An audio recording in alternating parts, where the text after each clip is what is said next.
like a physical barrier. Completely serious, she replied, arms crossed over her designer blouse. Dad would have wanted me to have the perfect wedding. And since he's not here to pay for it, the responsibility falls to you. I took a deep breath, trying to process what she was asking. Demanding, actually. My husband Richard had passed away 14 months ago after a brief but brutal battle with pancreatic cancer, leaving me to raise our twins, Max and Olivia, who had just turned 12. And now his 26-year-old daughter from his first marriage wanted me to sell our family home to fund her extravagant wedding to a man she'd been dating for less than a year. Vanessa, this house isn't just an asset. It's our home, mine and the twins. Where exactly would you expect us to live?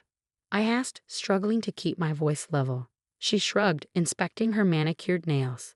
You could rent somewhere smaller. The twins could share a room. It's temporary until you figure things out. That conversation happened 8 months ago, the first of many confrontations that led me to where I am today, standing at the back of an ostentatious church, watching my stepdaughter's wedding unfold with a document in my hand that would change everything. Richard and I had been married for 14 years. I met him when I was 30 after his first marriage to Vanessa's mother had ended in a bitter divorce. Vanessa was 12 then, the same age my twins are now, and I'd done everything I could to be a supportive stepmother despite her resistance. She just needs time, Richard would say whenever I came home crying after another one of Vanessa's cruel rejections. The divorce was hard on her. I gave her time, years of it. I attended every school event, helped with college applications, celebrated her achievements, and tried to include her in our family life after the twins were born. But Vanessa remained cold, treating me like a temporary inconvenience in our father's life rather than his wife and the mother of her half-siblings. When Richard was diagnosed, everything happened so quickly. Within 3 months he was gone, and I was left grieving while trying to help 2 confused and heartbroken children process the loss of their father. Vanessa, who had moved across the country for work years ago, flew in for the funeral and left the next day. I can't bear to be in that house without him, she'd said, not bothering to help with any arrangements or spend time with her half-siblings, who were desperate for connections to their dad. I didn't hear from her again until she called announcing her engagement to Bradley, the son of a prominent local business family she'd reconnected with at the funeral. The same call where she mentioned how perfect our spacious home would be for wedding photos. When I refused to sell our house, explaining that it would uproot the twins during an already difficult time, Vanessa exploded. "This is so typical.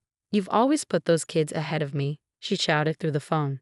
"Dad left that house to all of us, not just you and your precious twins." This wasn't technically true.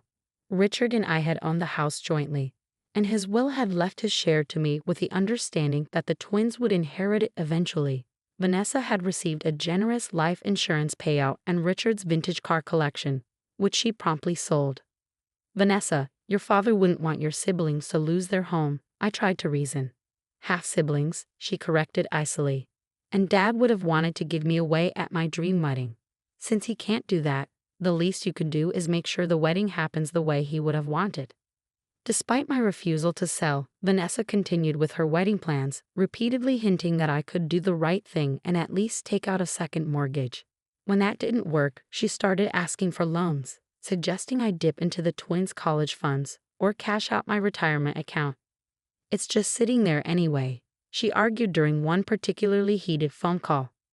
"And Bradley's parents are expecting a wedding that matches their social standing. I can't embarrass him with something cheap." I offered what I could afford, a modest contribution that would cover the flowers or perhaps the photographer. She dismissed it as insulting. The situation reached a breaking point 3 months before the wedding. Vanessa and Bradley came for dinner, ostensibly to discuss compromises on the wedding budget. The twins were excited to see their older sister, having prepared handmade gifts to congratulate her on her engagement. "We made these for you," Olivia said shyly, presenting a scrapbook of family photos that included several of Vanessa with Richard from when she was younger. Vanessa barely glanced at it. "Thanks, I'll look at it later." Throughout dinner, she discussed the wedding as if it were a corporate merger, all spreadsheets and vendor negotiations. Bradley mostly sat in silence, occasionally giving me apologetic looks when Vanessa's demands became particularly outrageous. "The venue alone is $40,000. She explained, showing me pictures of a historic mansion.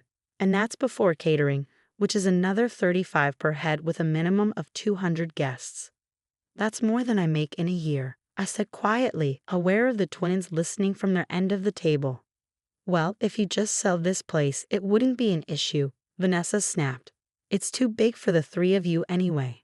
This is our home, Max interjected, his voice small but determined. Dad picked it out special for when we were born. Vanessa rolled her eyes. You wouldn't even remember that.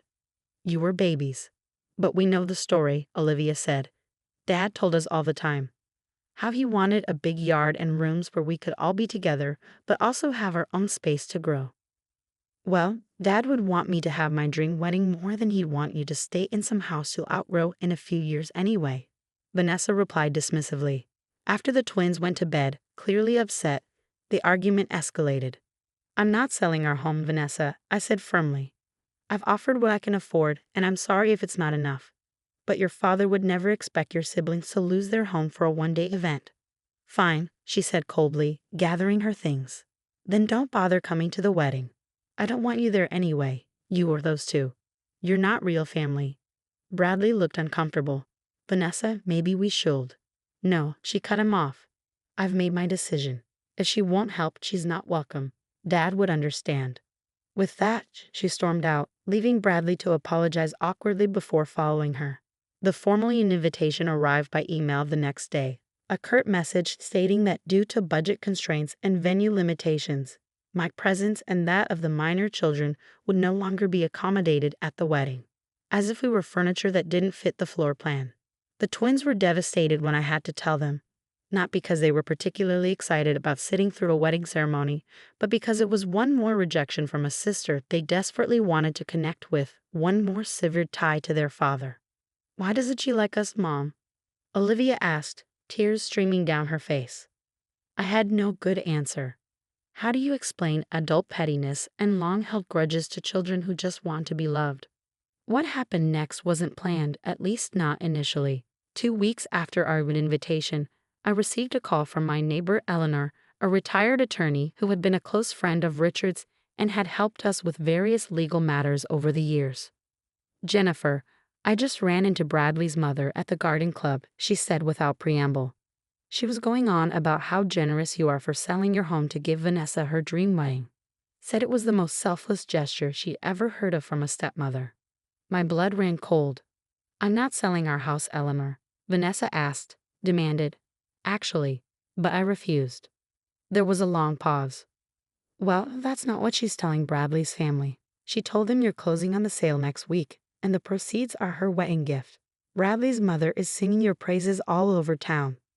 After I hung up, I sat in stunned silence, trying to make sense of Vanessa's lie.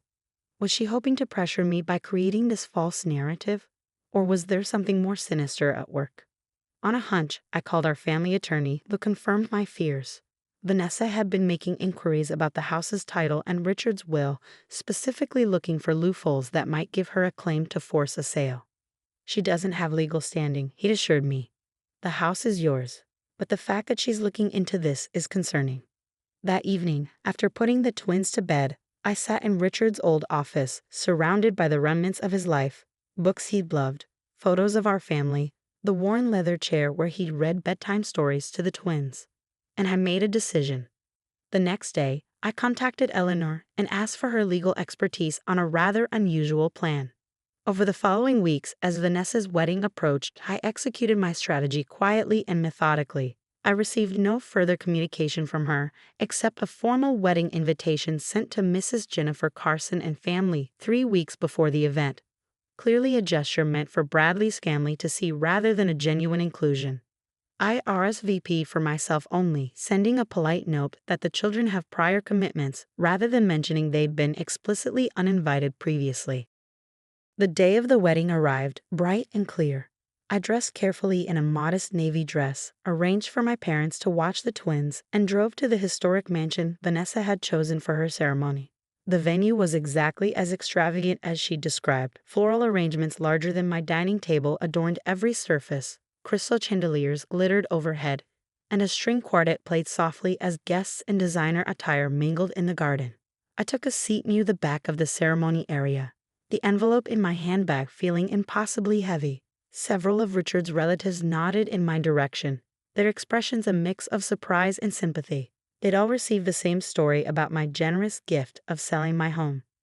The ceremony proceeded with all the pomp Vanessa had dreamed of: 6 bridesmaids in champagne silk, a custom-designed gown with a cathedral train, and vows clearly written to impress rather than express genuine emotion. As the officiant asked if anyone had reason to object to the union, I remained silent. This wasn't about stopping the wedding. It was about truth. The reception that followed was held in the mansion's grand ballroom. I waited until dinner was served and the father of the bride's speech would traditionally have occurred. In Richard's absence, Bradley's father stood to offer words of welcome to Vanessa. "We're so happy to welcome Vanessa into our family," he said, champagne glass raised, "and we're moved by the incredible sacrifice her stepmother Jennifer has made to ensure today was everything Vanessa dreamed of. Selling your family home to give your stepdaughter her perfect day. There's no greater testament to family love than that." Murmurs of approval rippled through the crowd. Vanessa's smile froze on her face as she spotted me at the back table. This clearly wasn't part of her plan. She'd assumed I'd be seated far from the main party, not witnessing this public acknowledgement of a lie. When Bradley's father finished, the event coordinator announced it was time for toasts from other family members. Before anyone else could stand, I rose from my seat, envelope in hand. "I'd like to say a few words," I said, my voice carrying across the suddenly quiet room. Vanessa's eyes widened in panic as I made my way to the front of the room. Bradley looked confused, glancing between his new wife and me. "For those who don't know me, I'm Jennifer Carson, Richard's widow and Vanessa's stepmother," I began, my voice steadier than I felt. "First, I want to congratulate Vanessa and Bradley on their marriage and wish them every happiness." I paused, making eye contact with Bradley's parents, who were beaming at me with approval.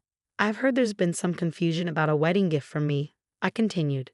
"Specifically, about the sale of our family home." Vanessa half rose from her seat, but Bradley placed a restraining hand on her arm, his expression darkening as he began to understand the implications. "I want to clarify that I have not sold my home to pay for today's celebration," I said clearly. "That home is where my children, Vanessa's half-siblings, and I still live. It's the home Richard and I built together, where we raised our family, and where his memory lives on in every room." The room had gone completely silent. Bradley's mother's smile had faded to confusion. "However," I continued, opening the envelope I'd brought, "I did make a decision about property recently. Richard owned a vacation cabin in the mountains that was separate from our primary residence. He and I spent our honeymoon there, and we took the twins there every summer. It was his special place." I withdrew the document from the envelope. "I've decided that this property should benefit all of Richard's children. So while I haven't sold our family home, I have transferred ownership of the cabin to a trust." Vanessa's expression shifted from panic to calculation, clearly assuming the trust would benefit her financially.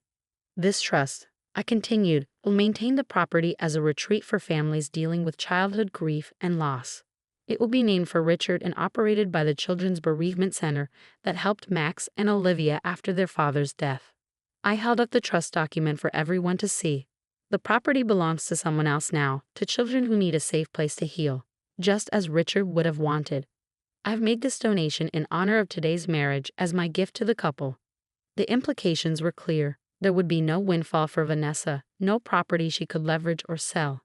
Instead, her father's beloved cabin would help children like the half-siblings she rejected. Bradley's parents were the first to react, rising to their feet with genuine applause. Others joined, perhaps not fully understanding the subtext but appreciating the charitable gesture. Bradley himself looked relieved, as if a weight had been lifted.